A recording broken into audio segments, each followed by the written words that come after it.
할렐루야. 오늘도 각 처소에서 하나님을 찾고 하나님을 사랑하는 예배자로 이 자리에 함께 하시는 모든 성도님들을 예수님의 이름으로 축복합니다. 오늘 우리 함께 읽을 말씀은 누가복음 12장 35절부터 48절, 그 가운데 35절부터 40절 말씀을 함께 읽도록 하겠습니다. 허리에 띠를 띠고 등불을 켜고 서 있으라. 너희는 마치 그 주인이 혼인집에서 돌아와 문을 두드리면 곧 열어주려고 기다리는 사람과 같이 되라. 주인이 와서 깨어 있는 것을 보면 그 종들은 복이 있으리로다. 내가 진실로 너희에게 이르노니 주인이 띠를 띠고 그 종들을 자리에 앉히고 나와 수종 들리라. 주인이 혹 2경에나 혹 3경에 이르러서도 종들이 그같이 하고 있는 것을 보면 그 종들은 복이 있으리로다. 너희도 아는 바니 집 주인이 만일 도둑이 어느 때에 이를 줄 알았더라면 그 집을 뚫지 못하게 하였으리라. 그러므로 너희도 준비하고 있으라. 생각하지 않은 때에 인자가 오리라 하시니라. 아멘. 말씀을 위해서 함께 기도하겠습니다.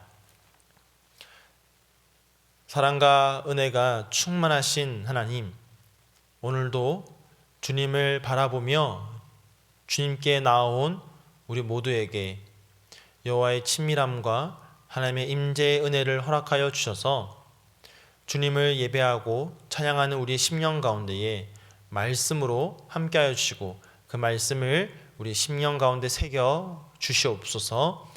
감사드리며 예수님의 이름으로 기도드립니다. 아멘. 요즘도 그런지 모르겠지만 제가 한국에서 고등학교를 다닐 때만 해도 특정 수업 시간에 반을 나누어서 수업을 했던 그런 기억이 있습니다. 특별히 영어와 수학의 경우에는 심화반 그리고 일반반 이렇게 나누어서 심화반의 경우에는 좀 더 어려운 문제들을 선생님께서 가르쳐 주시고 또 학생들도 배울 수 있도록 그렇게 해 주었습니다. 이 어려운 문제를 일반반에서 가르칠 때에는 학생들이 이해하기 어려울 뿐만 아니라 또 그 학생들에게 이 문제가 그다지 흥미가 없을 것으로 판단되어서 좀 더 어려운 문제를 나누고 가르치는 반을 구별해서 선생님들이 가르쳐 주었던 것이죠. 누가복음 12장을 보면 예수님께서도 그와 같은 모습으로 가르치는 대상을 구분하여서 말씀하시는 것을 보게 됩니다. 오늘 우리가 12장 35절부터 읽었지만 12장 1절부터 쭉 보면요, 예수님께서 무리를 향하여서 가르치실 때가 있고 제자들을 향하여서 가르치실 때가 있습니다.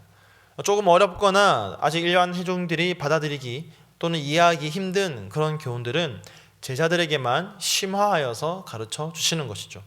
그래서 누가복음 12장의 전체 구조를 보면 제자 그리고 무리, 다시 한번 제자 그리고 무리, 이런 순서로 가르치고 계신 것을 보게 됩니다. 오늘 본문은 그 가운데 제자들을 향한 말씀입니다. 제자들에게 예수님께서 가르쳐 주시는 것이죠. 일반 회중들이 알기에는 또는 이해하기에는 또는 받아들이기에는 아직 그런 말씀을 제자들에게 특별하게 심화하여 가르쳐주고 계신 겁니다. 오늘 특별히 예배자에 나오신 우리 모든 예수님의 제자된 성도 여러분들은 이 말씀이 이해되고 또 심겨지기를 간절히 축복합니다. 자, 예수님께서 제자들에게 무엇을 가르쳐 주시느냐? 예수님께서 다시 오실 건데 그 예수님의 재림을 기다리는 성도는 어떤 자세를 가지고 기다려야 되는지를 가르쳐주고 계십니다. 특별히 35절과 36절에 보면 예수님께서는 허리에 띠를 띠고 등불을 켜고 주인이 돌아와 문을 두드리자마자 곧 열어주려고 기다리고 있는 그런 사람과 같이 되어야 된다라고 그렇게 말씀하십니다. 이 비유를 보면요, 어떤 비유가 떠오르십니까? 마태복음 25장에 나오는 열처녀 비유와 굉장히 비슷해 보입니다. 그런데 열처녀 비유와 오늘의 이 본문의 비유가 차이가 있다면, 열처녀 비유에서는 그 등을 밝힐 기름을 준비해야 하는 그 그 준비성을 강조하고 있다면 오늘 본문의 비유는 주인이 돌아오자마자 지체하지 말고 문을 열어 주어야 하는 그 신속성을 강조하고 있습니다. 다시 한번 36절을 보면요, 이렇게 말하고 있죠. 너희는 마치 그 주인이 혼인집에서 돌아와 문을 두드리면 곧 열어주려고 기다리는 사람과 같이 되라. 문을 두드리면 어떻게 하라고요? 곧 열어주려고 기다리는 사람과 같이 되라. 곧 열어주려고. 바로 즉시. 주인이 오면 바로 즉시 열어줄 수 있는 그런 사람과 같이 되라고 말하는 겁니다. 곧 열어주기 위해서는, 즉시 열어주기 위해서는 언제라도 주인이 돌아올 것을 대비하고 있어야 합니다. 그래야만 가능한 일인 것이죠. 자, 이것을 통해서 하나님께서 하시고자 하는 것은 무엇이냐? 결국 무엇을 말씀하고자 하시느냐? 바로 40절입니다. 그러므로 너희도 준비하고 있으라. 생각하지 않은 때에 인자가 오리라 하시니라. 아멘. 결국 이 비유가 무엇을 말하고 있습니까? 인자도 그렇게 올 것이다. 그러니 너희도 곧 열어줄 수 있도록 준비하고 있으라는 것입니다. 예수님 다시 오셨을 때 시간을 주지 않는 겁니다. 예수님 좀만 기다려 주십시오라는 그런 시간이 없는 겁니다. 예수님이 오시면 곧 바로 영접해야 하는 것입니다. 인자도 예수 그리스도도 다시 오실 건데 전혀 생각하지 않은 때에 오실 거기 때문에 바로 그때에 곧 즉시 바로 맞이할 수 있도록 준비하고 있으라는 것입니다. 자, 그러면서 오늘 본문에 보니까요, 예수님 이렇게 말씀하시죠. 38절에 주인이 혹 2경에나 혹 3경에 이르러서도 종들이 그같이 하고 있는 것을 보면 그 종들은 복이 있으리로다. 자, 당시에 시간을 구분하는 개념이 유대식과 로마식이 좀 달랐습니다. 그런데 이것이 유대식이든 로마식이든 2경, 3경이라는 것은 꽤 늦은 시간, 밤중 또는 새벽 시간을 말하는 겁니다. 이때는 종들로서는 계속 깨어서 주인을 기다리기에 굉장히 힘든 시간입니다. 굉장히 피곤한 시간이죠. 혹시 종들의 마음에 주인이 그래도 이 시간에는 오지 않겠지라고 생각할 수 있는 그런 시간인 것입니다. 그래서 기다리기를 포기하고 싶은 생각이 들 수 있는 그런 때라는 것입니다. 그런데 주인이 돌아올 때가 사람들이 일반적으로 생각하기에는 오지 않을 거야, 너무 늦었어라고 하는 바로 그 시점에 주인을 기다리는 이 종들의 자세가 판별난다라는 것입니다.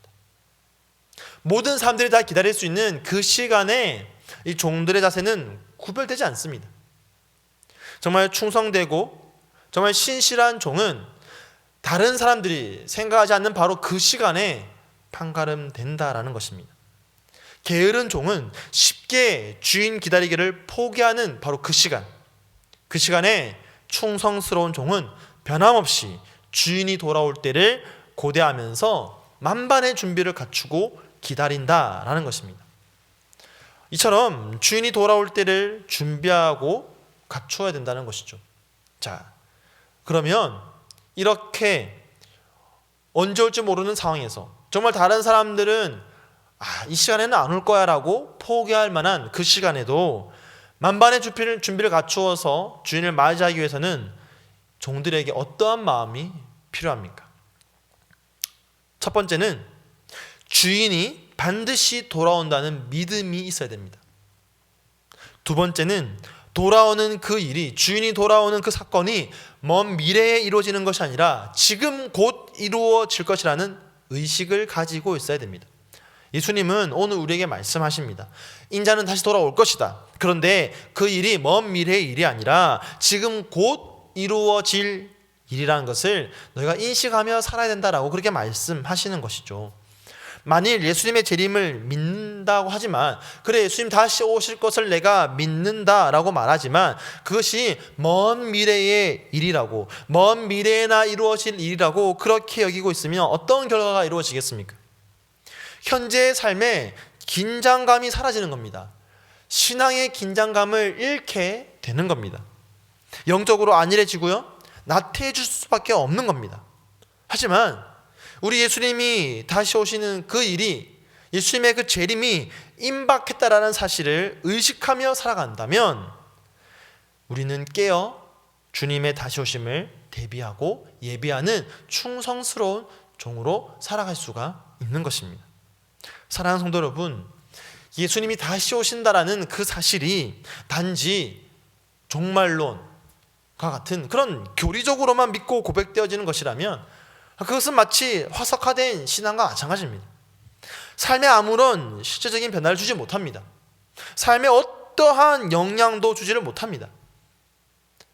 예수님의 다시 오심이 정말 저와 여러분에게, 또 성도된 우리에게 있어서 미래의 영광스러운 소망이지만 그것으로 끝이 아니라, 그런 미래의 영광의 소망일 뿐만 아니라 현재의 삶에도 정말 실제적이고 실존적인 의미를 주기 위해서는 우리가 재림의 임박성을 늘 인식하면서 살아야 하는 것입니다. 그런데 우리가 이런 예수님의 다시 오심, 즉 재림의 임박함에 대한 인식을 가지는데 방해하는 여러 요소들이 있습니다. 그 중에 한 가지가 뭐냐면, 이 교회사적으로 볼 때 예수님의 다시 오심, 이 재림이 정말 곧 임박했다라고 많은 사람들이 생각하고 믿었던 그런 시기가 있습니다. 특별히 한 세기가 바뀔 때 그런 사람들이 많이 유행했죠. 그런데 그런 시간들이 지나고 또 지났지만 지금까지도 예수님은 오지 않은 겁니다. 예수님이 승천하신 지 벌써 2000년이 훌쩍 지났지만 여전히 예수님은 오시지 않았죠. 사람들이 이제 곧 올 거야 라고 모든 사람들이 믿고 기다리던 그때에도 오지 않았다라는 겁니다. 그렇게 여러 세기가 흐르다 보니까 성도들 마음 가운데에 예수님의 재림을 기다리는 신앙이 점점 식어가는 겁니다. 기다려봤자 또 안 오실 거야 라는 그런 마음들이 팽배해지는 것이죠. 그러다 보니까 초대교회 성도들이 가지고 있었던 그 재림 신앙과 지금 우리 현대를 살아가는 성도들이 가지고 있는 재림 신앙을 비교해보면, 지금 우리가 가지고 있는 이 재림을 고대하고 갈망하고 정말 이것이 곧 임박했다라고 믿는 그 신앙이 그 초대교회와 비교해보면 정말 이론에만 그칠 정도의 수준에 머물러 있다는 것입니다. 그러나 오늘 성경은 분명히 말하고 있죠. 주인은 2경이나 3경에 오실 수 있다. 아무도 올 것이라고 생각하지 않았던 바로 그때가 주님이 오실 때라고 말하고 있습니다. 그렇기 때문에 우리는 더더욱 깨어 있어야 하는 겁니다. 사랑하는 성도 여러분, 그런 말이 있죠. 밤이 깊어 간다라는 것은 새벽이 가까워 온다라는 의미입니다. 2000년이라는 시간이 지났습니다. 그만큼 오히려 초대교회 시대보다 지금 이 시대가 예수님 오실 그날이 더 가까워 온 시대입니다. 주님은 당장 오늘 밤에도 오실 수도 있고요, 당장 지금 이 순간에도 오실 수가 있습니다. 초대교회 성도들은 바로 그런 재림의 임박함을 인식하는 신앙을 가지고 있었기 때문에 그 극심한 환난 속에서도 그 모든 환난을 이겨낼 수가 있었습니다. 왜냐하면 주님의 다시 오심이 이제 곧 임박했다라는 그 의식이 그 모든 환난을 이겨낼 수 있는 힘을 더하여 준 것이죠.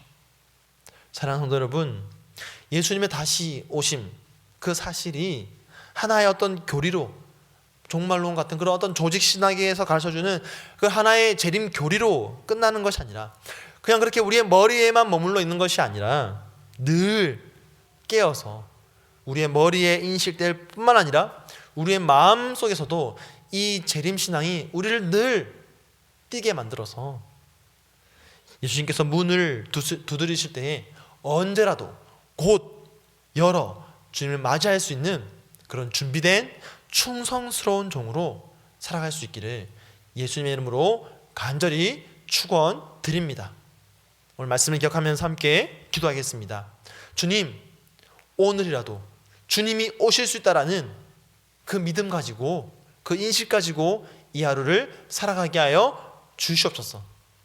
오늘 당장 주님을 만날 수 있는 그런 준비된 자세를 갖추게 하시되, 우리는 또한 영원한 소망을 가진 자들이기 때문에 영원한 삶을 꿈꾸며 이 하루를 살아가게 해달라고 함께 기도하시고요. 오늘은 화요일입니다. 몸의 연약함으로 고통받고 있는 우리 환우분들을 위해서 함께 기도하시고, 또 디모데 청년부에 있는 청년들을 위해서 이 시간 마음을 모아서 함께 기도하도록 하겠습니다. 함께 기도하겠습니다.